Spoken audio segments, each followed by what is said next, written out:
Hello students, welcome to the institute of professionals. Last video के अंदर हमने definition of accounting पढ़ा और आज हम पढ़ेंगे कैरेक्टरिस्टिक्स ऑफ अकाउंटिंग। तो कैरेक्टरिस्टिक्स ऑफ अकाउंटिंग के अंदर जो सबसे पहला पॉइंट आता है वो आता है identifying financial transaction and events. तो सबसे पहले हम क्या करेंगे, ट्रांजैक्शन को आइडेंटिफाई करेंगे, क्या वो फाइनेंशियल नेचर की है या फिर नहीं। फाइनेंशियल नेचर का मतलब होता है कि वो आपके बिजनेस से रिलेटेड होनी चाहिए और जिसको आप मनी में क्या कर सकते हो, मेजर कर सकते हो।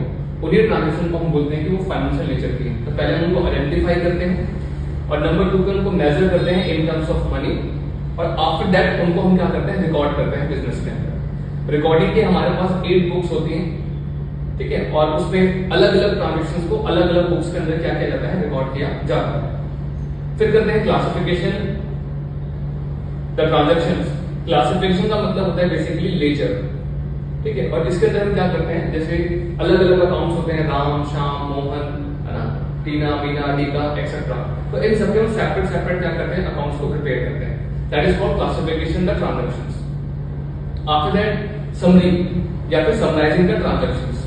समराइजिंग द ट्रांजैक्शंस का मतलब होता है कि पूरे साल के अंदर जो अकाउंटिंग की गई है उसकी एक समरी फॉर्म बनाई जाती है, जिसको हम trading account, profit and loss account और बैलेंस शीट के नाम से भी जानते हैं, ठीक है। समराइजिंग द ट्रांजैक्शंस का ऐसा भी समझ सकते हैं जैसे कि आपका स्कूल का रिपोर्ट कार्ड होता है, पूरे साल आप पढ़ाई करते हैं और ईयर एंड में आपको रिपोर्ट कार्ड मिलता है, समरी होती है बेसिकली वो पूरे साल की आपकी।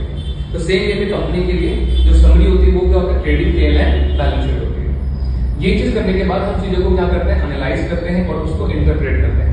एनालाइज का मतलब होता है कि ये समझना कि कौन सी पॉलिसी से हमें कंपनी को बेनिफिट हुआ था, ऐसे कौन सी चीजें जिसकी वजह से कंपनी को नुकसान हुआ है और फ्यूचर में हमें क्या क्या स्टेप लेने हैं ताकि जो गलतियां लास्ट ईयर में हुई वो फ्यूचर के अंदर ना हो, ठीक है। और लास्ट में सारी कंक्लूजन करने के बाद हम अपनी रिपोर्ट्स को क्या करते हैं, कम्युनिकेट कर देते हैं किसको, यूजर्स को, ठीक है। यूजर्स का मतलब होता है दो तरह के यूजर्स होते हैं, इंटरनल और एक्सटर्नल। तो ये सभी लोग क्या करते हैं, फाइनेंशियल स्टेटमेंट को स्टडी करते हैं अपने अपने पर्पस के अकॉर्डिंग। एग्जाम्पल के तौर पर जैसे कि ऑनर है, तो ऑनर ये चेक करता है कि पूरे साल के अंदर कंपनी को प्रॉफिट होगा या फिर क्या होगा है, लॉस होगा। अगर आप ध्यान से देखें तो जितने भी यहाँ पर पॉइंट्स लिखे हैं ये सारे पॉइंट ऑलरेडी कवर किए गए थे आपके डिफाइन के अंदर। तो अगर आप डिफाइन अब पढ़ेंगे तो आपको और भी इजी लगेगा, ठीक है। Thank you.